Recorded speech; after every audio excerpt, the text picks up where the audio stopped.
नमस्कार, आपका स्वागत है हमारे YouTube चैनल पे। अगर आप मार्केट को ट्रैक करते हैं तो आपने सुना होगा कि हम एक्सपेक्ट कर रहे थे कि इंडियन बॉन्ड्स को दुनिया के सबसे बड़े index Bloomberg global aggregate index में शामिल किया जाएगा।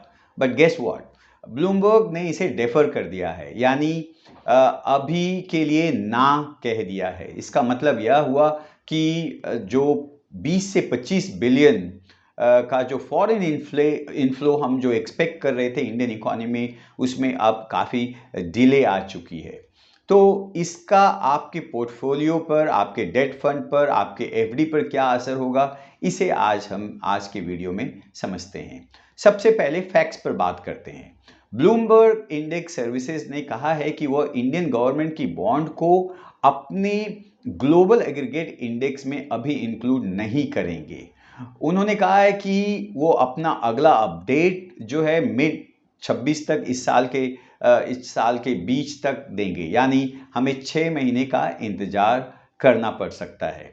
रिपोर्ट के मुताबिक इसकी वजह ऑपरेशनल इश्यूज बताई गई है। ब्लूमबर्ग का ऐसा कहना है कि फॉरेन इन्वेस्टर्स को इंडिया में इन्वेस्ट करने में अभी कुछ टेक्निकल दिक्कतें आ रही है, और उन दिक्कतों के तौर पे उन्होंने मुख्यतः दो बातें जो बताई है। एक है कि उसमें से एक है कैपिटल गेन टैक्स के बारे में, कि इसका जो कैलकुलेशन है, जो टैक्स का जो प्रोसेस है, वो अभी भी उनको काफ़ी कॉम्प्लेक्स लगता है। और दूसरा ये है कि सेटलमेंट इश्यूज़ के बारे में, ट्रांजैक्शंस सेटल होने में काफ़ी वक्त लग रहा है।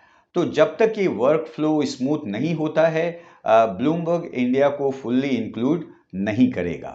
अब समझते हैं कि इससे प्रभाव क्या पड़ता है। ये इसमें जो है इसमें जो बॉन्ड यील्ड होता है उसे वो क्या होता है, और इसका इस पूरे न्यूज़ से क्या कनेक्शन है।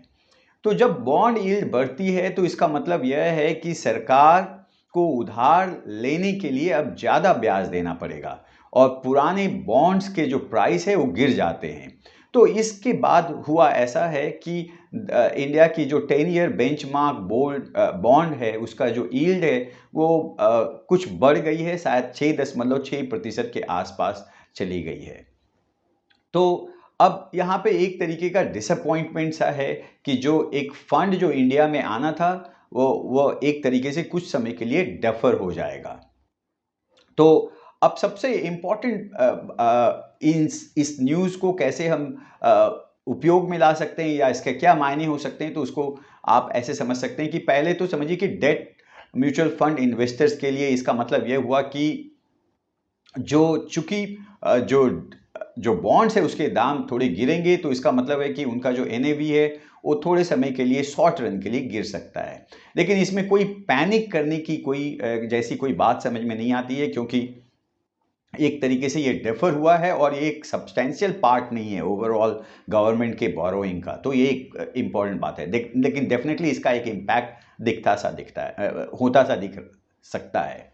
दूसरी बात है कि फिक्स डिपॉजिट इन्वेस्टर्स के लिए देखें तो चूंकि गवर्नमेंट का बोरोइंग कॉस्ट अधिक होगा, इसका मतलब और फॉरेन का जो फंड है इनफ्लो, उसमें थोड़ी देरी हो सकती है। तो इसका मतलब यह हुआ कि रेट ऑफ इंटरेस्ट अभी उतनी तेज़ी से हाई नहीं होने वाला है, और इसका मतलब यह हुआ कि जो बैंक में जो रेट कट्स या इंटरेस्ट कट्स हो सकते थे काफ़ी तेज़ी से, उसमें शायद थोड़ी सी रुकावट हो।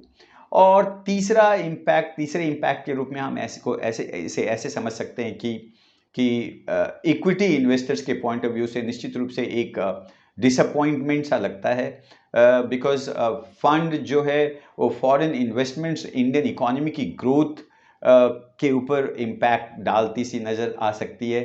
तो निश्चित रूप से यदि यह फंड आता है इंडिया में तो इसका इम्पैक्ट इंडियन इकोनॉमी में पॉजिटिव आ सकता था, लेकिन उसमें अब थोड़ी सी रुकावट सी आ सकती है, थोड़ी सी समय लग सकता है।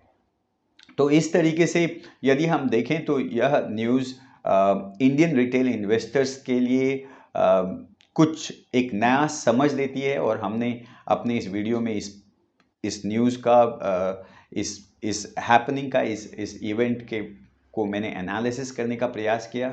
यदि आपको वीडियो पसंद आया हो तो लाइक करें और हमारे चैनल को सब्सक्राइब करें।